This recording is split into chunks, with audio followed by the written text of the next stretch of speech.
Olá, pessoal, tudo bem?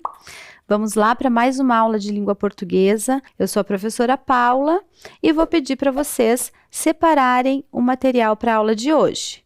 Um caderno ou folhas para anotações, lápis, borracha, caneta e apontador e um dicionário.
Muito bem, com o material separado, eu peço que vocês anotem a data de hoje e o número da aula para a organização de vocês.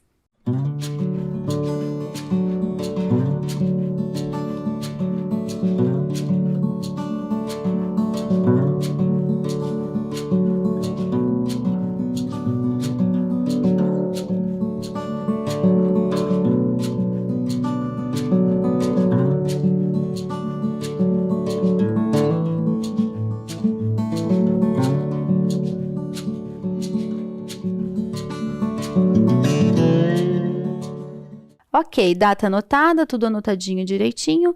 Vamos relembrar então o que a gente viu na aula anterior. A gente continuou a leitura da reportagem, falamos um pouquinho sobre a dismorfia do Snapchat, fizemos várias questões sobre as partes do texto que nós lemos e finalizamos a leitura conhecendo um pouco dos famosos que sofrem com o transtorno dismórfico corporal. Para a aula de hoje, nós vamos retomar a reportagem lida nas aulas anteriores e vamos analisar o texto a partir da sua estrutura e características do gênero. Então, para que a gente comece essa nossa análise, eu vou pedir para vocês observarem o texto que nós lemos nas aulas anteriores, só que ele está aqui na sua formatação original. Prestem bem atenção nessa formatação para que vocês possam responder a questão número 1. Vou dar um tempinho para vocês observar bem a formatação e na sequência a gente vai para a questão 1.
Ok, deu tempo de vocês observarem bem, não é?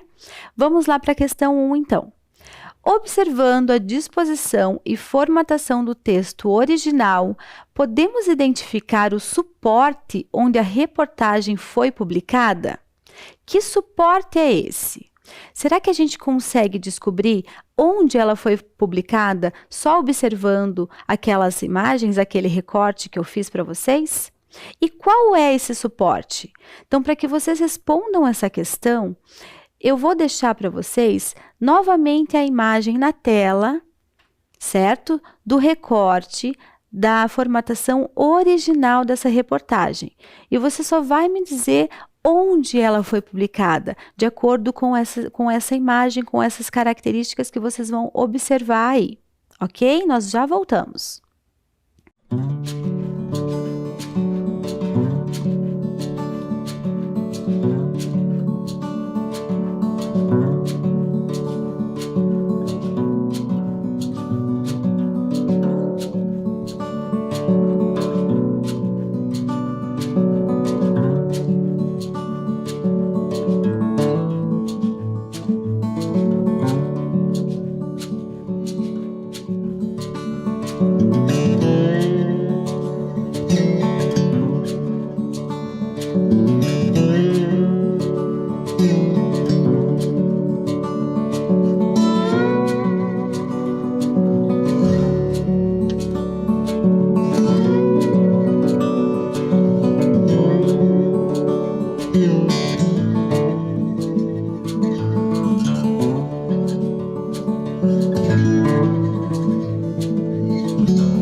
Vamos ver então, pessoal, qual é a resposta. Nós conseguimos sim identificar o suporte onde ela foi publicada.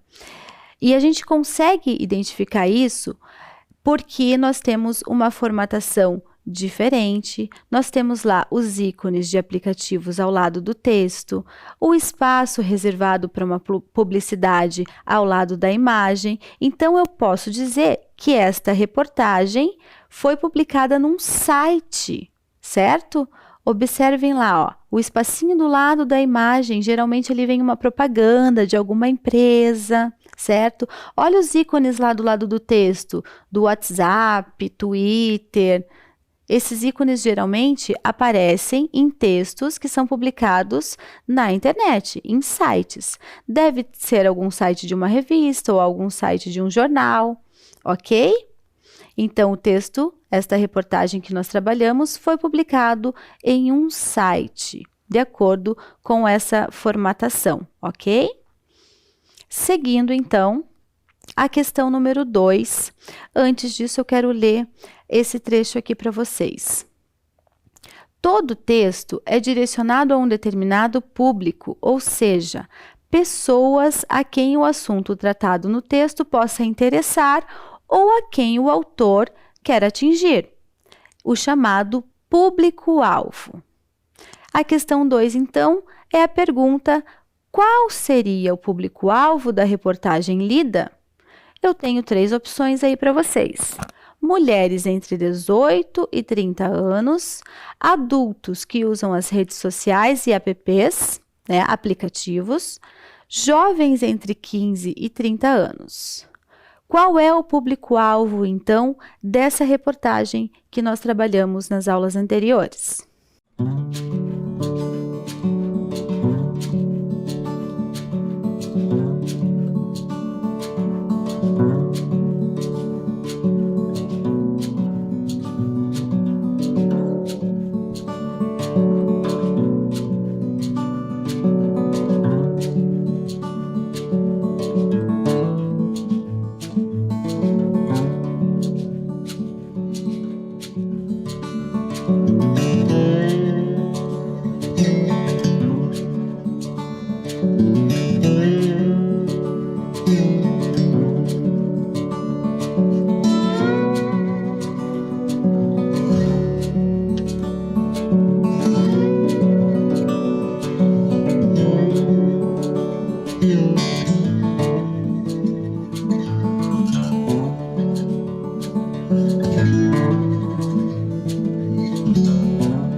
Vamos ver a resposta da questão 2, então. Qual é o público-alvo da reportagem que nós lemos? O público-alvo, então, são os jovens entre 15 e 30 anos. Lembram lá no texto, quando nós lemos, que diz que as pessoas, né, os jovens entre 15 e 30 anos, que têm mais probabilidade de desenvolver esse tipo de transtorno, né? Então, esse seria o público-alvo dessa reportagem. Eu trouxe aqui para vocês agora o início do texto, aonde tem o título, certo? Síndrome da feiura imaginária, conheça a dismorfia corporal. E logo abaixo do título, nós temos uma outra frase que diz: quem tem transtorno dismórfico corporal vê defeitos onde não existem ou se incomoda demais com certas características na frente do espelho. Vocês sabem como nós chamamos essa frase? Nós chamamos ela de linha fina. Algumas vezes também vocês vão encontrar como subtítulo, ok? E logo abaixo a gente tem o autor do texto, né? André Bernardo. Então, geralmente as reportagens ela vai ter essa estrutura no início. O título, que também podemos chamar de manchete, ok? Logo abaixo do título, a linha fina ou subtítulo. E na sequência, quando o texto é publicado em sites, né, na internet, na sequência vem o nome do autor da reportagem, ok? Seguindo, então, a questão 3 vai ser sobre o título da nossa reportagem. Então, em relação ao título, marque a alternativa incorreta. Letra A.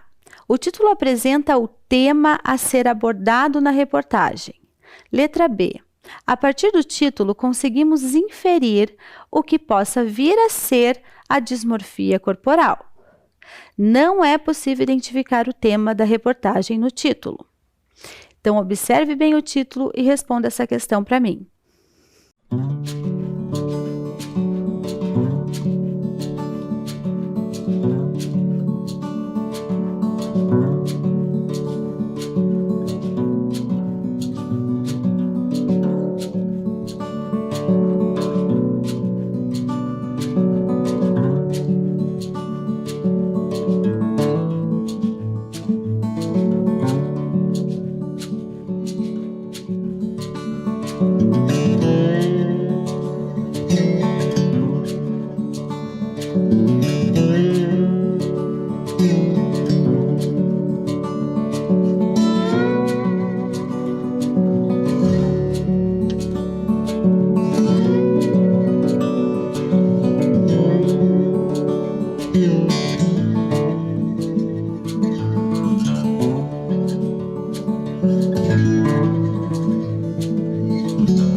Vamos ver então qual é a alternativa incorreta em relação ao título?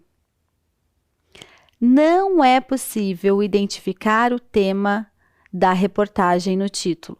É incorreta, porque o título já traz para nós qual é o tema do texto, qual é o tema da reportagem, que é a dismorfia corporal, certo? Então, a letra A está certa. O título apresenta o tema a ser abordado e a letra B também está certa, porque diz: a partir do título conseguimos inferir o que possa vir a ser dismorfia corporal. Sabe o que significa a palavra inferir? Quer dizer deduzir ou concluir algo. Então, quando ele diz lá síndrome da feiura imaginária, então ele já está dizendo mais ou menos para nós o que é a dismorfia corporal. A gente consegue deduzir ou concluir o que possa vir a ser esse transtorno. Certo, pessoal? Vamos seguir então para a questão número 4. O que encontramos na linha fina desta reportagem? Agora eu quero que vocês leiam com calma a linha fina e digam para mim o que esse trecho do texto traz para a gente. Quais são as informações, o que ele traz para nós, certo? O que a gente encontra nele?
Vamos ver então a resposta?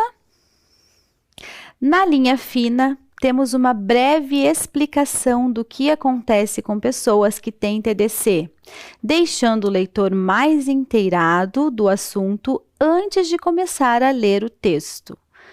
Vamos ler juntos, então, a linha fina para ver se é isso mesmo. Ó. Quem tem transtorno dismórfico corporal vê defeitos onde não existem ou se incomoda demais com certas características na frente do espelho. Não é isso, pessoal? Uma breve explicação do que acontece com as pessoas que têm o transtorno dismórfico corporal? Sim. Então, a linha fina ela deixa o leitor mais inteirado sobre o assunto. E caso ele goste, né, ele vai então dar sequência na leitura para ler o restante do texto. Aqui eu trouxe para vocês uma explicação mais detalhada do que é a linha fina. Linha fina é uma pequena linha de texto usada logo abaixo do título, que serve para completar seu sentido ou dar outras informações. Este recurso é também usado para instigar a curiosidade do leitor sobre o assunto do texto. Funciona como um subtítulo e geralmente não leva ponto final. Vocês observaram lá que a nossa linha fina não tem ponto no final da frase? É assim que acontece. Ela não leva pontuação. Dando sequência, a reportagem traz para nós também uma imagem, certo? É muito comum encontrarmos em reportagens imagens ou fotografias. E embaixo da imagem sempre vai aparecer também a legenda, ok? E é sobre a legenda que nós vamos falar na questão número 5. Releia a legenda da imagem apresentada na reportagem. Olhe lá o que diz a legenda. Usar maquiagem pesada para camuflar supostos defeitos é um dos indícios do transtorno. Eu quero saber qual a relação entre a legenda, o que está escrito ali, e a imagem. Vocês vão responder isso para mim.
Vamos lá ver qual é a relação, então, entre a legenda e a imagem?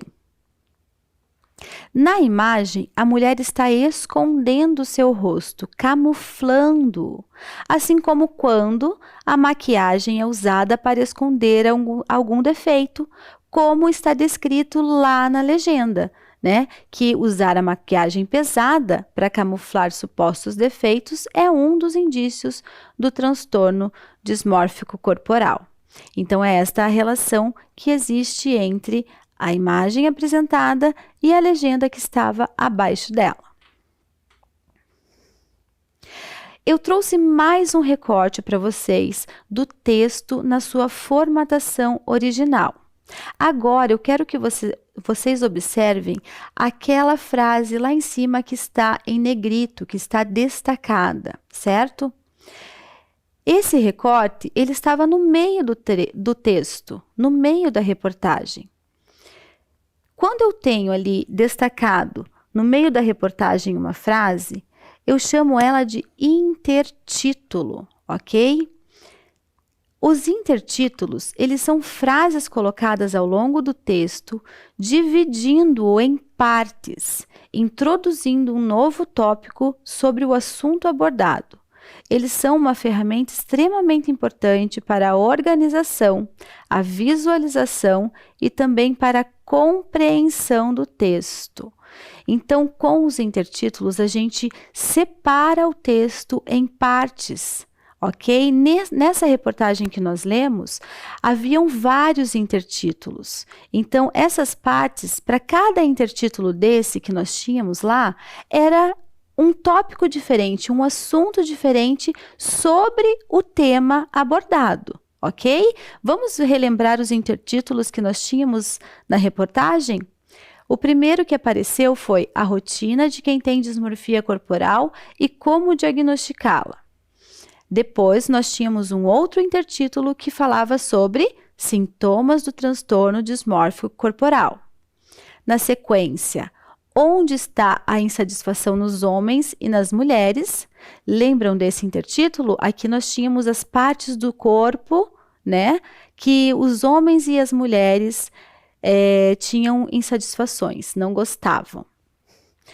Depois tinha a dismorfia do Snapchat, que foi o que nós vimos na aula passada. E, para finalizar, o intertítulo Casos Famosos, que foi onde nós conhecemos alguns famosos que sofriam com esses transtornos. Então, o intertítulo ele vai separar o texto em partes, trazendo um assunto, né, sobre o tema abordado na reportagem, organizando melhor as informações, ok? Então, um breve resumo aqui sobre a estrutura desse gênero textual que nós trabalhamos. Nós temos, então, sempre no início o título ou manchete, a linha fina, e tem também o lead. Não chegamos a falar sobre ele, vou falar um pouquinho agora. O lead é o primeiro parágrafo do texto, no qual são apresentadas as principais informações. E, por final, o corpo do texto. É o desenvolvimento da reportagem. É o elemento do texto que vai reunir todas as informações adquiridas pelo repórter. Então, são essas as partes da estrutura de um texto reportagem. E nós podemos utilizar essa estrutura também para as notícias, ok? Geralmente, o lead das notícias, que é o primeiro parágrafo do texto, ele vai ser um breve resumo do que vai se tratar o texto.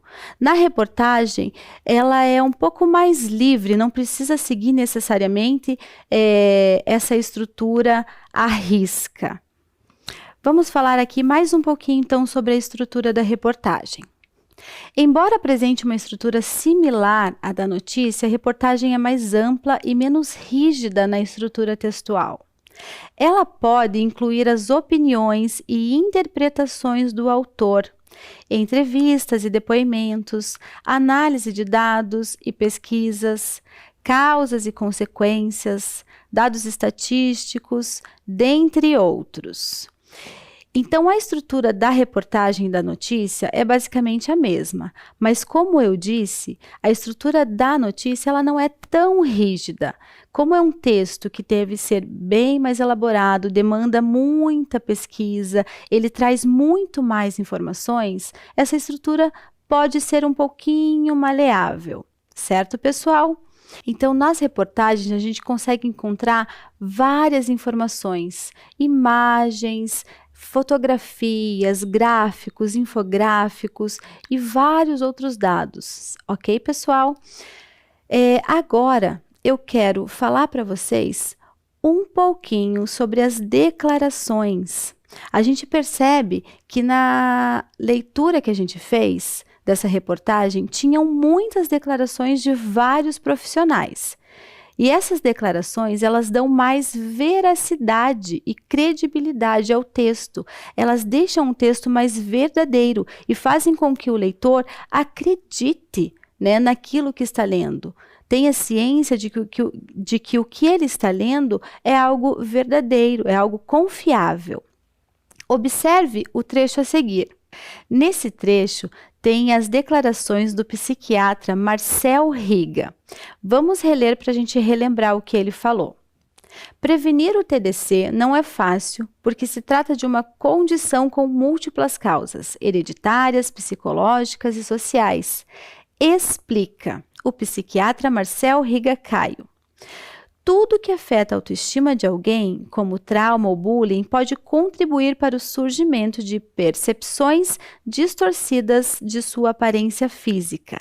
Elucida. Observem que eu coloquei duas palavras aí em destaque, a palavra explica e elucida. Essas duas palavras destacadas nesse trecho, nós chamamos de verbos de sende ou verbos de elocução. Certo? Esses verbos são usados para introduzir ou anunciar uma fala ou pensamento. Eles também apresentam a maneira como alguém se expressa e podem aparecer no texto antes ou depois da fala. Neste caso aqui, os verbos apareceram depois que o psiquiatra falou, ok? Eu trouxe para vocês verem também aqui alguns dos verbos de elocução mais utilizados, como perguntou, respondeu, disse, falou, exclamou, pediu, afirmou, explicou, questionou e repetiu. Eu vou seguir então com um exercício a respeito sobre os verbos de elocução. Mais especificamente sobre um verbo que foi utilizado nesse trecho aqui, aonde mostra a fala do psiquiatra. Então, no trecho selecionado, o verbo de elocução que aparece no final da fala é elucida. Qual é o sentido desse verbo? Então, eu quero que vocês descubram o que ele significa. Qual é o sentido do verbo elucida? Procurem no dicionário, ou quem não tem dicionário, pode ir no Google e tragam a resposta para mim.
Acharam o significado do verbo elucida? Como resposta, eu trouxe para vocês um verbete. Olhem lá.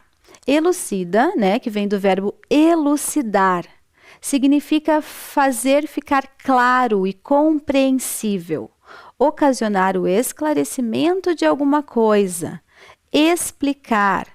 Né? Tem um exemplo ali, o professor elucidou a teoria.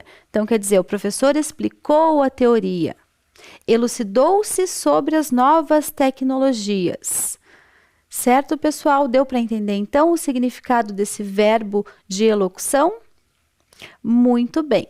Vamos dar sequência com mais um exercício. Para o exercício 7, eu trouxe mais um trecho da nossa reportagem, que diz o seguinte: houve um tempo não muito distante em que as mulheres chegavam aos consultórios com fotos de modelos ou revistas de celebridades. O objetivo era mostrar aos cirurgiões como gostariam de ficar. Hoje, o padrão de beleza não é mais ditado pelas celebridades, e sim pelos filtros de aplicativo. Ao lermos esse trecho, é perceptível que a linguagem utilizada na reportagem é. Então, agora nós vamos falar sobre o tipo de linguagem que as reportagens usam, especificamente o tipo de linguagem utilizada nesta reportagem que nós lemos. Então, essa linguagem, ela é informal e despreocupada? É uma linguagem formal, concisa e objetiva?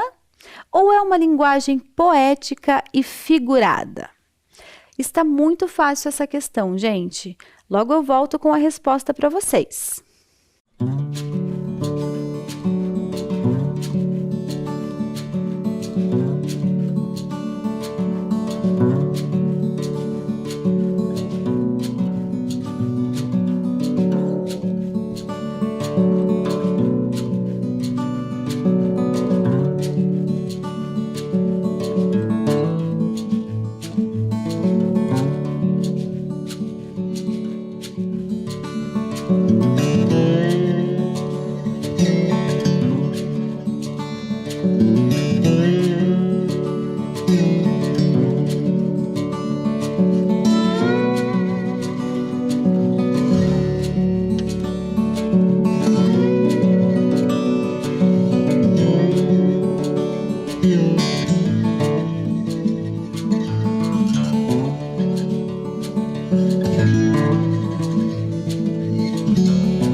Vamos ver então qual é o tipo de linguagem utilizada na nossa reportagem?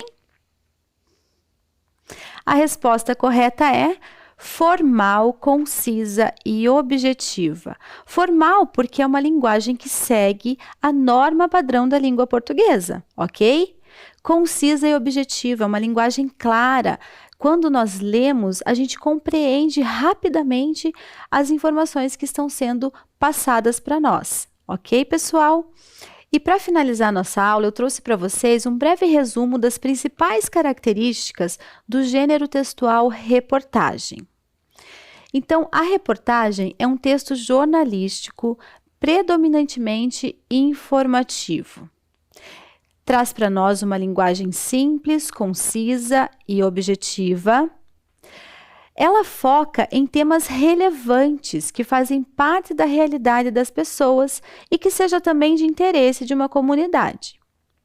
Ela traz muita pesquisa, levantamento de dados, entrevistas, dados estatísticos. Podemos ter também a presença aí de fotografias, imagens. Também a presença de várias vozes, como nós vimos na nossa reportagem. Vários depoimentos de diversos especialistas no tema, né? Como psicólogos, psiquiatras. Essas várias vozes estão presentes dentro do texto. Logo, se eu tenho várias vozes no texto, se eu tenho depoimentos, eu vou ter a presença do discurso direto e também do discurso indireto, que é quando nós temos ali a voz do autor. Essas, então, são as principais características desse gênero textual que nós trabalhamos durante todas essas aulas. Eu espero que vocês tenham gostado e tenham aprendido bastante. E até a próxima aula, pessoal!